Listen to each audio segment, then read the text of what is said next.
On est dans Luc au chapitre 8, et puis on est rendu au verset 22. Puis le titre ce matin, c'est « Où est ta foi? » Hein, ça, c'est les paroles, directement les paroles du texte là, dans Luc au chapitre 8, que Jésus dit à ses disciples. Où est ta foi? On va prier. Notre Dieu, merci pour l'opportunité d'être ensemble, de pouvoir partager ta parole, de pouvoir savoir que tu es au milieu de nous. Et Seigneur, on te prie que tu puisses parler en nos cœurs. On en a tous besoin. Les chants nous ont préparés, les témoignages tantôt aussi, pour entendre qu'est-ce que tu as à nous dire. Parle à nos cœurs, Seigneur. On voudrait aussi se rappeler nos frères qui ont des problèmes. On pense entre autres à François, on pense à Clément ce matin. Bénis-les, garde-les, soulève-les, dirige-les, permets qu'ils puissent être restaurés dans leur santé. Au nom de Jésus, Amen. Donc, dans Luc au chapitre 8, vous vous souvenez probablement, en tout cas, je l'ai répété à quelques reprises, dans le début du chapitre 8, un thème qui revient dans les 21 premiers versets, il est question d'écouter puis d'entendre la parole, c'est répété 9 fois. Fait que c'est quelque chose de vraiment important. Puis pour clore cette section-là, au verset 21, Jésus sert d'une illustration de sa famille, puis il dit, mais il répondit, ma mère, mes frères, ce sont ceux qui écoutent la parole de Dieu et qui la mettent en pratique. Et ça fait le lien justement avec qu'est-ce qu'on va voir dans la prochaine section. Mais on peut aussi faire le lien avec Romains chapitre 10, verset 17, qui dit ainsi, la foi vient de ce qu'on entend, et ce qu'on entend vient de la parole de Dieu. Fait que la parole de Dieu, c'est la base de notre foi, et entendre la parole, écouter la parole, ça fait partie de ce qu'on a besoin pour notre foi, chacun d'entre nous. Fait que c'est pas étonnant que dans la prochaine section, juste après avoir mis tant d'emphase sur l'importance d'entendre puis d'écouter la parole de Dieu, là, Jésus se tourne vers l'importance de la mettre en pratique. Et il n'y a aucun doute, et on a vu ça, puis on l'a entendu même hier dans un des messages, comment est-ce que c'est souvent comme ça dans les épîtres de Paul, entre autres. Il y a une partie très théorique de la foi, la doctrine, c'est quoi qu'on doit croire, c'est quoi que Dieu veut dire. Puis ensuite, il y a une partie très pratique et on retrouve ça dans beaucoup de passages de la parole de Dieu. Jésus fait la même chose. C'est comme ça qu'il est en train de former ses disciples. Il a passé beaucoup de temps avec eux. Puis quand on compare Luc chapitre 8 avec Matthieu chapitre 13, qui sont deux passages parallèles dans les évangiles, on se rend compte qu'il a enseigné plusieurs paraboles à cette occasion-là. Qu'est-ce qu'on appelle les paraboles du mystère du royaume des cieux ou des mystères du royaume des cieux. Puis Jésus a fait que ses disciples puissent comprendre des choses que les prophètes d'autrefois comprenaient pas, que les scribes, les pharisiens, les maîtres de leur époque comprenaient pas. Puis il dit, vous autres, je veux que vous compreniez ça, puis je veux que vous partagiez ces paroles-là. Fait que les disciples sortent de cette occasion-là gonflés à bloc. Ils sont comme des gens ou des élèves qui viennent de finir le programme de maîtrise dans la maîtrise de la foi enseigné directement par Jésus. Et puis là, quand on finit un programme, savez-vous qu'est-ce qui vient à la fin? Les examens. Ben oui. Moi, j'ai fait un programme à l'école biblique de 5 ans. Puis après 5 ans, on avait un examen oral. Puis il fallait qu'on défende la foi, puis il fallait qu'on défende... Ça, c'était une des choses les plus difficiles. On avait une liste d'un titre de chapitre, de chaque chapitre de la Bible. Si ma mémoire est bonne, il y en a à peu près 1300, là. Des chapitres... Non, ça, c'est pas des chapitres, ça, c'est des pages. En tout cas, il y en avait une longue liste. Ça fait longtemps. Puis là, il fallait qu'on défende ça, d'être capable de répondre. « Ah, Genèse, chapitre 22, c'est quoi le titre? » Je m'en rappelle de celui-là, c'est ça, c'est celui-là que j'ai mentionné. C'est à peu près le seul que je me rappelle. Le sacrifice d'Isaac. Mais il y en avait plusieurs comme ça qu'on devait répondre comme ça. C'était le test de la fin. Et ça ressemble un peu à ça dans la deuxième partie du chapitre 8 de Luc. Jésus les a enseignés les mystères du royaume des cieux. Puis là, il dit, maintenant, les gars, c'est le temps de mettre ça à l'épreuve. Et on comprend, avec le temps, que c'est nécessaire pour que la foi prenne racine dans nos vies, c'est nécessaire que la foi soit mise à l'épreuve. Ça, c'est pas quelque chose qu'on aime entendre. Hein? Mais c'est nécessaire. Et il ne faut pas se surprendre. Hein? Puis, comme ça dit, il ne faut pas se surprendre, mes frères, que vous ayez à passer par la fournaise de l'épreuve. Pourquoi? Parce que c'est nécessaire pour que la foi vraiment, le vivre par la foi, prenne vraiment racine dans nos vies. C'est nécessaire que la foi soit mise à l'épreuve. Fait que quand on arrive au verset 22, après avoir pris tout ce temps-là pour enseigner les disciples sur ces grandes et belles vérités-là qui sont appelées les mystères du royaume des cieux, eh bien, là, Jésus dit, maintenant, vous allez mettre ça à l'épreuve. On va mettre ça à l'épreuve. J'avais justement une conversation cette semaine avec quelqu'un, puis on parlait de ça. Ça a amené ce sujet, le chant qu'on connaît puis qu'on chante. Dieu n'agit ni sans plan ni sans dessein. Vous connaissez ce chant-là, plusieurs. L'épreuve de son serviteur est pour son bien. Là, quand on est dans l'épreuve, on a de la misère à réaliser ça des fois, hein, que c'est pour notre bien. Rendez grâce au Père, vous qui êtes son enfant, il vous tiendra jusqu'à la fin. Puis là, réjouis-toi, mon cœur, en Christ ton Seigneur. Se réjouir dans les épreuves. Hein? C'est-tu écrit dans la Bible, ça? Oui. Mes frères, regardez comme un sujet de joie complète les diverses épreuves auxquelles vous êtes exposés. Se réjouir dans les épreuves. Réjouis-toi, mon cœur, en Christ ton Seigneur. Il est toujours amour, il ne fait pas d'erreur. Lorsqu'il nous éprouve, c'est pour qu'il nous trouve plus précieux que l'or. Et qu'est-ce que Dieu a inventé? Hein? Les gens l'ont découvert, mais Dieu l'a inventé, que pour purifier l'or, ça prenait beaucoup de chaleur. Il fallait faire chauffer pour ressortir toutes les cochonneries. Et c'est comme ça que Dieu a décidé qu'il fallait pour chacun d'entre nous, pour que notre foi soit épurée, il faut souvent de la chaleur, des épreuves, des difficultés. Et c'est écrit dans plusieurs passages de la Bible. Psaume 12, verset 7. Les paroles de l'Éternel sont des paroles pures, un argent éprouvé sur terre au creuset. Vous avez un creuset, un petit bocal dans lequel on fait chauffer, et puis là, les impuretés viennent à la surface, puis on les enlève.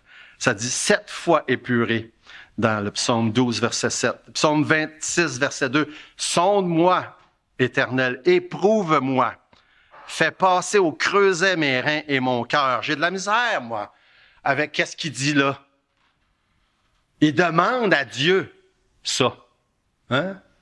Éprouve-moi, fais-moi passer au creuset. Je ne peux pas vous dire que j'ai fait ça souvent, ce genre de prière-là. Mais Dieu sait que j'en ai besoin, puis Dieu décide de le faire, même si on ne lui demande pas de le faire. Et on peut lire la Bible, étudier la Bible, écouter des messages, prier, servir. Et notre foi va pas prendre sa place dans nos vies tant et aussi longtemps qu'elle ne sera pas éprouvée. Fait qu'il faut pas se surprendre quand on lit ce passage-là et bien d'autres, que ces illustrations-là sont là pour nous faire comprendre que ça va être la même chose dans chacune de nos vies. Dans Jacques chapitre 1, versets 22, 23, 24, ça dit « Mettez en pratique la parole et ne vous bornez pas à l'écouter en vous trompant vous-même par de faux raisonnements. Car si quelqu'un écoute la parole, ne la met pas en pratique, il est semblable à un homme qui regarde dans un miroir son visage naturel et qui, après s'être regardé, s'en va et oublie aussitôt comment il était. » Pour pouvoir, encore là, qu'est-ce que c'est dans ce passage-là? Il faut mettre en pratique les principes de la foi ou les principes de la parole de Dieu, de ne pas se borner à l'écouter. Hein?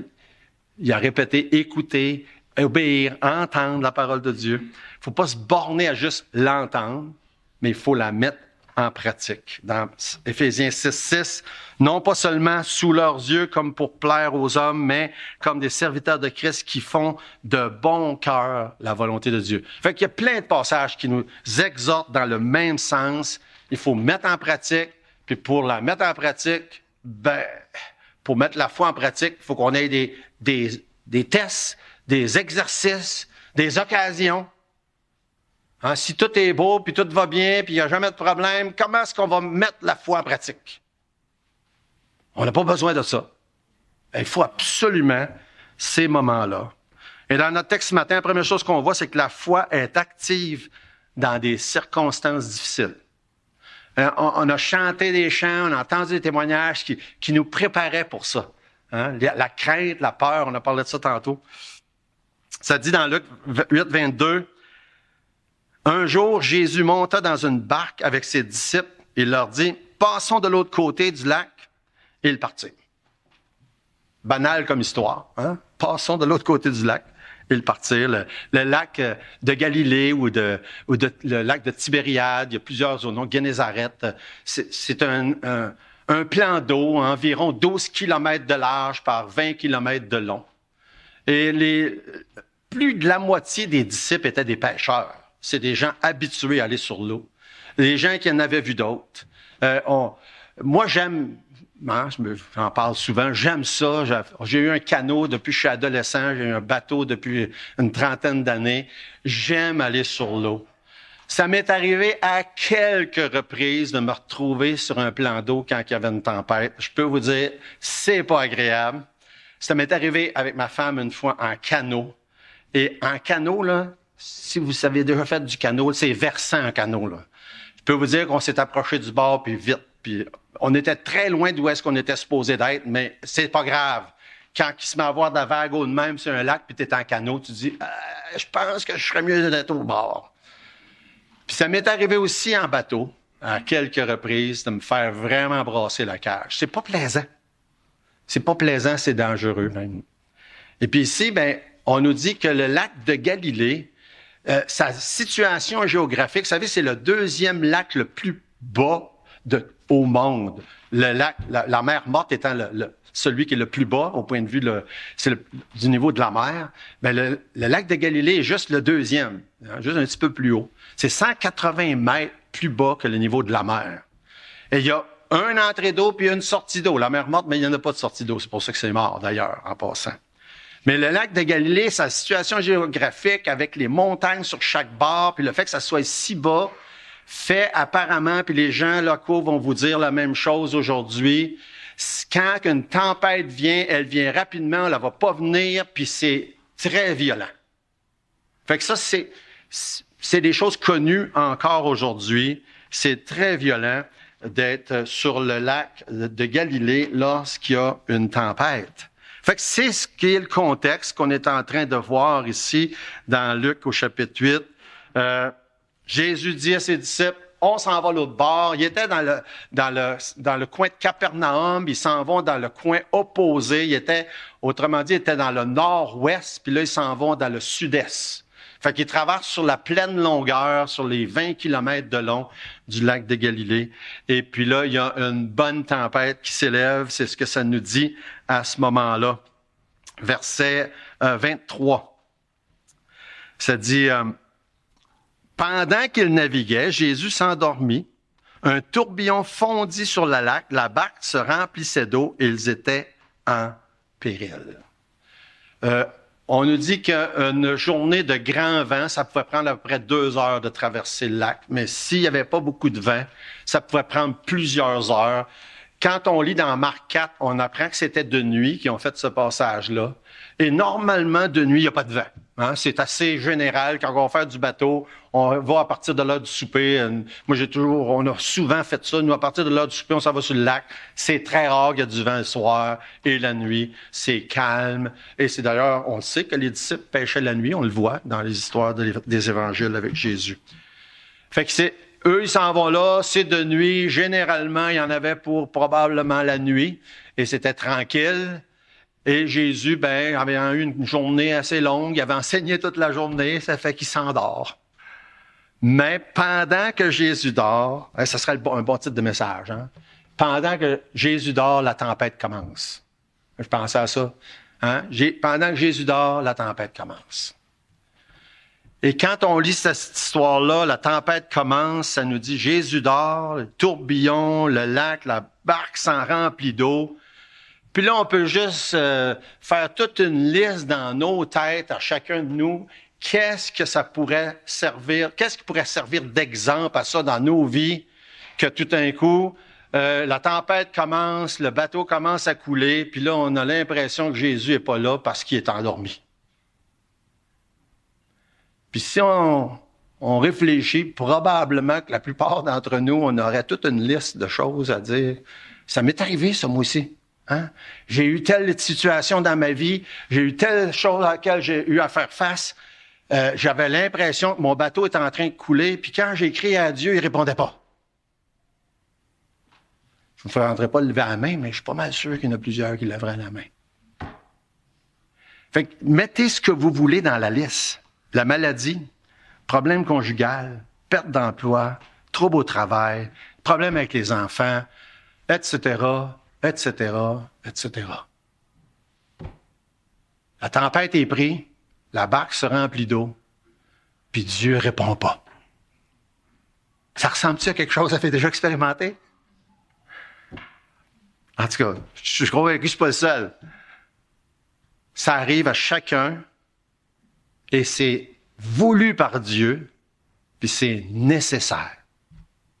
C'est nécessaire que de temps en temps, on passe par des moments de tempête, que la barque se remplit, puis qu'on a l'impression que Dieu n'est pas là.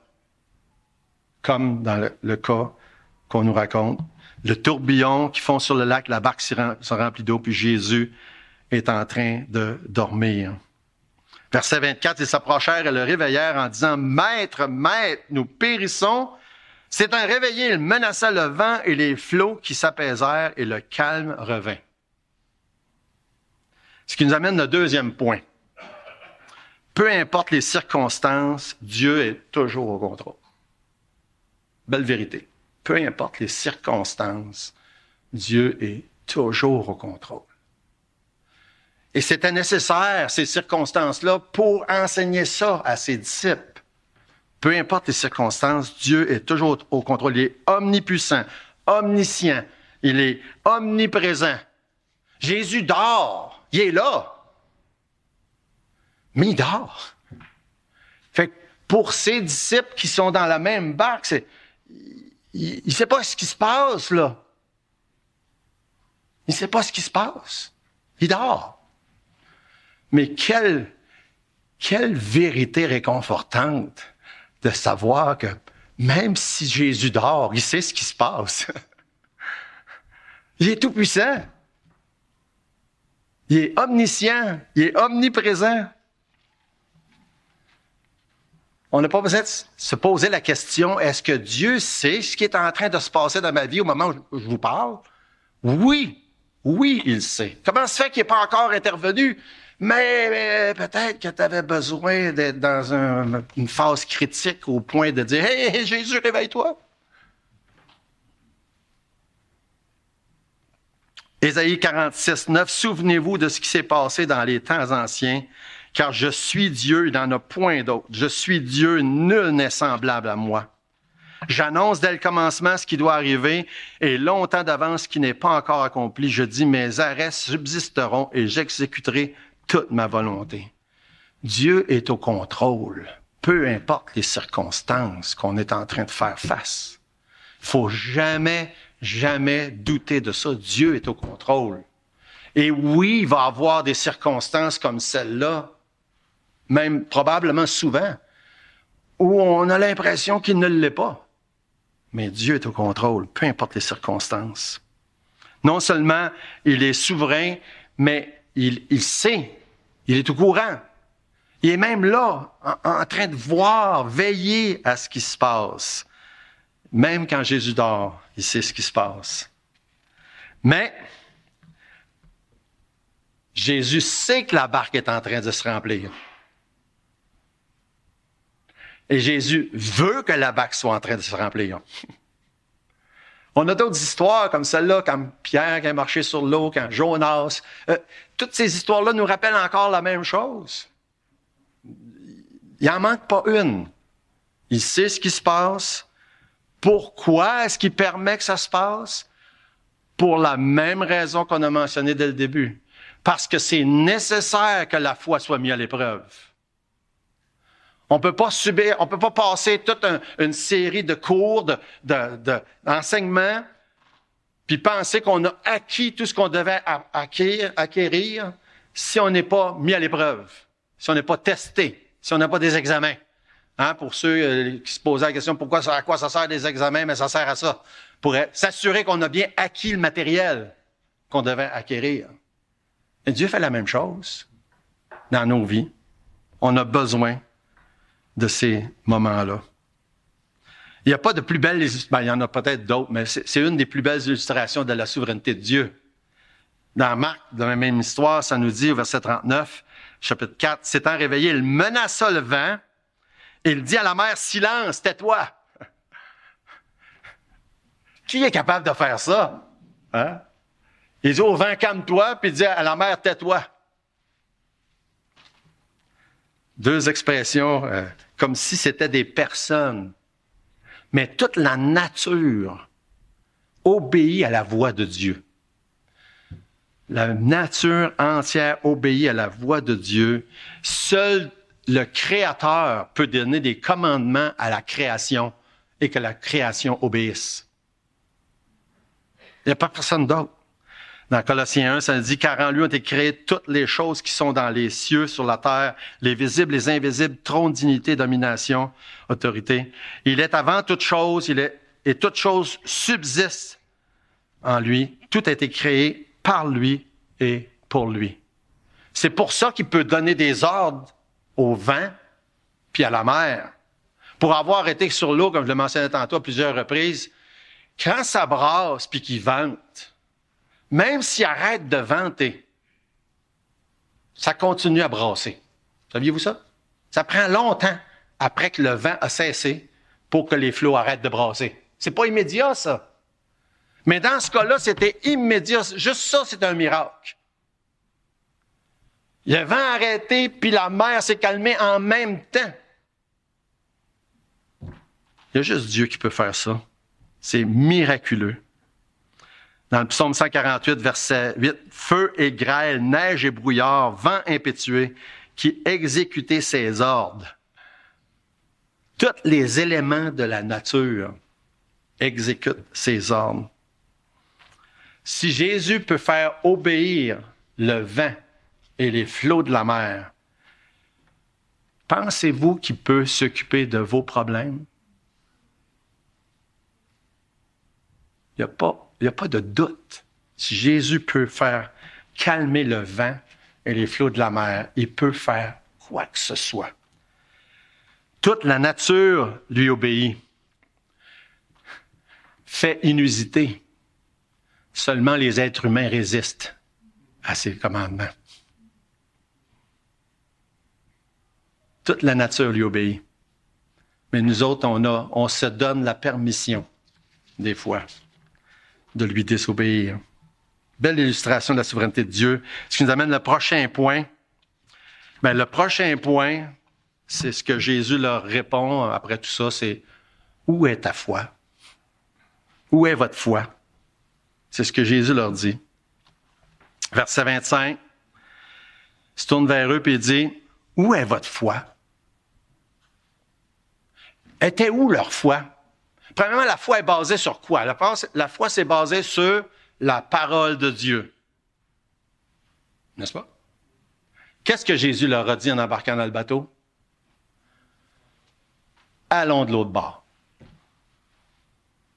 C'était une promesse puis un commandement.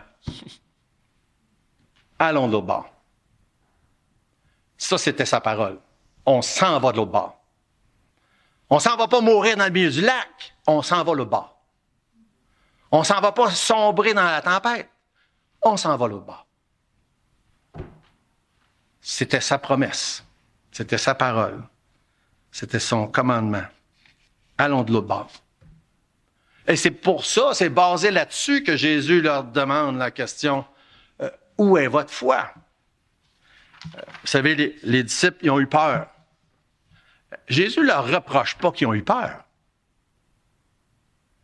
Ils ont réveillé Jésus. Est-ce que Jésus les reproche de l'avoir réveillé?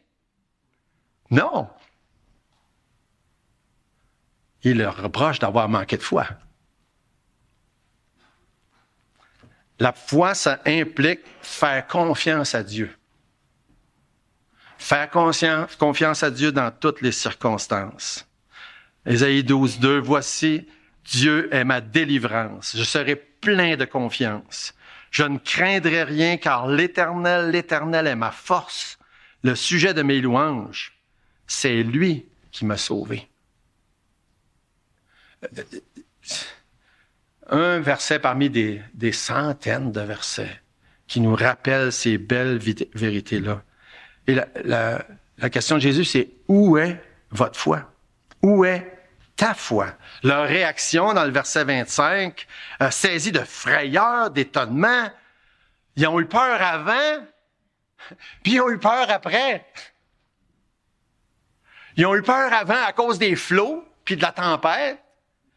Puis là, ils ont vu que Jésus a calmé le vent, puis la tempête, puis ils ont dit, oh, ça aussi, c'était peurant.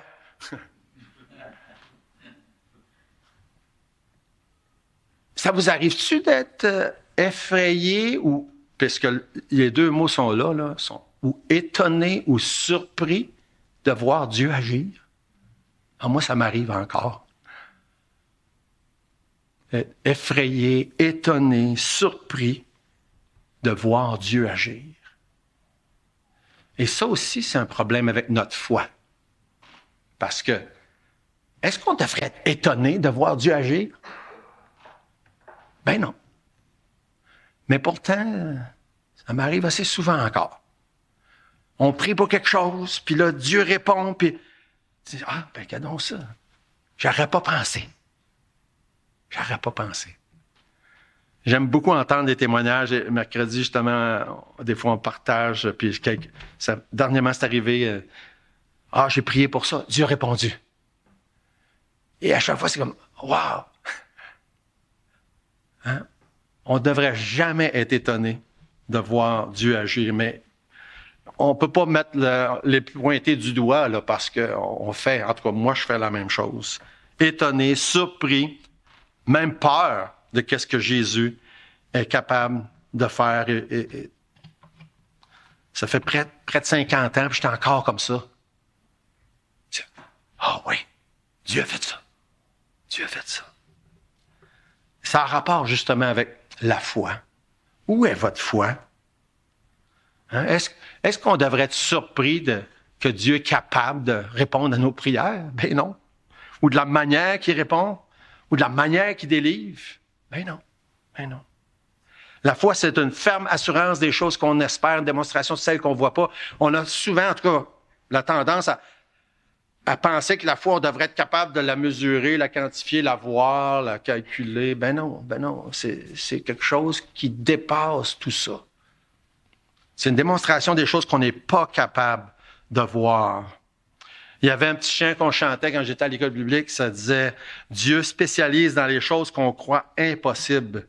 Il fait des choses que personne d'autre peut faire. » C'est juste un petit chant de 2 phrases. Il spécialise dans les choses qu'on croit impossibles. Il fait des choses que personne d'autre peut faire. Et c'est par la foi qu'on réalise ça et qu'on accepte ça, que c'est comme ça. Mettre en pratique la parole implique de croire qu'est-ce que Dieu dit, même quand on passe dans des circonstances qu'on a l'impression qu'il n'est pas en train de faire grand-chose, ou même, comme pour employer l'image de cette anecdote-là, qui dort. Mais il ne dort pas. Jésus, sur la vie terrestre, a dormi, mais Dieu ne dort pas. Il ne dort jamais. Mais des fois, on a cette impression-là. Dans 1 Pierre 1, ça dit, c'est là ce qui fait votre joie, quoi, que maintenant, puisqu'il le faut, remarquez bien la phrase, que vous soyez attristés pour un peu de temps par diverses épreuves. Il le faut. Il faut que vous soyez attristés pendant un certain temps par diverses épreuves. C'est nécessaire. Puis là, on se dit, me semble que j'en avais pas besoin de ça, moi. Hein, vous déjà dit ça? J'avais pas besoin de ça. Dieu dit oui. Il le faut. Afin que, dans Pierre 1,7, L'épreuve de votre foi, puis là, il reprend l'image qu'on a vue dans les psaumes tantôt. Afin que l'épreuve de votre foi, plus précieuse que l'or périssable, qui cependant est éprouvée par le feu, ait pour résultat la louange, la gloire, l'honneur lorsque Jésus apparaîtra. Ah, OK. On comprend. Il y a un but à tout ça. Il y a un but à tout ça. Pour le moment, on ne le voit pas, mais quand Jésus paraîtra, on va le voir. Il y a un but. C'est nécessaire, ça dit, il faut que. L'épreuve est nécessaire pour la pratique de la foi. Et c'est bien possible, ce matin, qu'il y a des gens qui entendent ça et disent, ben moi, je suis dans une tempête un matin. Puis ma barque a plein de trous dedans. Elle prend l'eau, puis j'ai demandé à Dieu, puis j'ai l'impression qu'il dort. Je ne serais pas surpris, parce que ça arrive. Et la tempête peut être de toutes sortes. On a mentionné des exemples tantôt, financières, santé, etc., etc. Mais sachons que Dieu nous dit, il faut que tu aies la foi. Dieu est souverain, Dieu est au contrôle, il sait très bien ce qui se passe, et puis il a jugé que c'était nécessaire que ta barque se remplisse. Pour que tu cries à Dieu. Brasse. Seigneur, j'ai besoin de toi. Tu dors-tu? Ma barque est pleine d'eau. Mais j'ai l'impression d'être en train de couler. Il veut qu'on fasse ça. Il ne faut jamais penser qu'on va déranger Dieu en faisant ce genre de raquette, là, d'intercession. Une chose qu'il ne veut pas qu'on fasse. Il ne veut pas qu'on se mette à ramer plus vite. Hein? La barque est remplie d'eau, je vais ramer plus vite. La barque est remplie d'eau, je vais écoper avec un siot. La barque est remplie d'eau, je vais commencer à faire, mais OK, qu'est-ce que je peux faire? Ma barque est remplie d'eau, c'est un problème financier, je vais trouver un moyen par mes propres moyens. Je vais me trouver 2 ou une 3e job. Il ne veut pas qu'on cherche nos propres moyens. Il ne veut pas qu'on passe en mode survie. Ben, je vais attendre peut-être que ça va arrêter de remplir à un moment donné. Puis là, ça va prendre son niveau, là. Les canots, les embarcations, ils ont des parties flottantes à l'intérieur. C'est fait en fonction que s'il y a de l'eau dedans, c'est supposé flotter pareil. Mais je ne veux pas prendre la chance. J'ai une pompe de cale, juste au cas où. Hein? On ne veut pas que la barque se remplisse. Et des fois, dans nos vies, c'est comme ça. On dit, ah ben là, mec, ça arrive à un certain niveau, ben ça va arrêter. Puis, je suis capable d'endurer ça. Non. Dieu veut qu'on aille à lui. Il veut qu'on intercède. Il veut qu'on lui demande. Il veut qu'on le réveille. C'est ce que Jésus voulait. Mais le reproche, c'est, comment ça, vous n'avez pas cru ce que je vous avais dit? Je vous avais dit qu'on s'en allait l'autre bord. Et Dieu nous a fait plein de promesses de ce genre-là. Dieu veut qu'on lui fasse confiance. Qu'on va aller l'autre bord. Un de mes psaumes favoris, je vous ai sûrement déjà dit ça, le psaume 46 et le verset 11. Malheureusement, en français, ça parle pas aussi bien qu'en anglais. Ça dit « Arrêtez et sachez que je suis Dieu ». En anglais, ça dit « Be still ». Ça veut dire « Reste tranquille ». Calme-toi et sache que je suis Dieu. Calme-toi et sache que je suis Dieu. Le matin, que j'ai commencé à préparer ce message-là, je venais juste de lire Lamentation chapitre 3 ce matin-là. Puis si vous ne connaissez pas Lamentation chapitre 3, là, je vais vous donner un devoir aujourd'hui. Allez lire Lamentation chapitre 3. Faites pas comme que je fais souvent. Moi, je vais souvent lire les versets 20, 21, 22, 23, là. Lisez ce qui vient avant. C'est bien important de lire ce qui vient avant. Parce que là, Jérémie nous raconte comment son état d'âme, comment ce qu'il était, puis comment il avait l'impression que Dieu était en train de le bombarder de ses flèches, puis qu'il était en train d'y casser les dents avec des roches. Il dit, ça va pas bien. Ça va vraiment pas bien. C'est comme ça que Jérémie parle dans Lamentation chapitre 3. Puis là, il dit, quand mon âme s'en souvient, verset 20. Il dit, quand que je me rappelle là, que j'ai les dents cassées, puis que là, Dieu est en train de se servir de moi comme cible avec ses flèches. C'est ça qu'il dit. Je suis une cible, puis il me tire des flèches dessus. Ça se peut que quelqu'un ici ce matin se dise, moi j'ai cette impression-là, moi aussi. Là, Jérémie dit, verset 20, quand mon âme s'en souvient, elle est abattue au-dedans de moi. Il dit, quand je pense à tous mes problèmes, ça va pas bien. Ça va pas bien. Mais il dit, voici ce que je veux repasser à mon cœur. Ce qui me donnera de l'espérance. Les bontés de l'Éternel ne sont pas épuisées, ses compassions ne sont pas à leur terme. Elles se renouvellent chaque matin. Oh, que ta fidélité est grande. J'aime tellement ces passages-là, je les lis, je les relis. Je vais voir quelqu'un à l'hôpital, je le lis. Je vois quelqu'un qui vient de mourir, je lis ça assez proche. Il faut qu'on se rappelle ça. Dieu est souverain. Puis les circonstances qu'on passe au travers ne changent pas sa bonté et sa miséricorde. Et parce que ça va pas, des fois dans nos vies, c'est parce qu'on a mis notre confiance dans plein d'autres choses que dans ce que Dieu nous dit. Je répète la même chose. Où est ta foi? Ce matin. Prions. Notre Dieu, merci pour ta belle parole qui nous est réconfortante pour tellement de situations. Et Seigneur, je te prie ce matin particulièrement pour ceux et celles qui peuvent passer au travers d'une tempête et dont la barque est en train de se remplir. Seigneur, je te demande de ta grâce, de ta miséricorde, de donner à ses frères, ses sœurs, la capacité, la force, la joie de pouvoir se tourner vers toi par la foi et te faire confiance. Dans le nom de Jésus. Amen.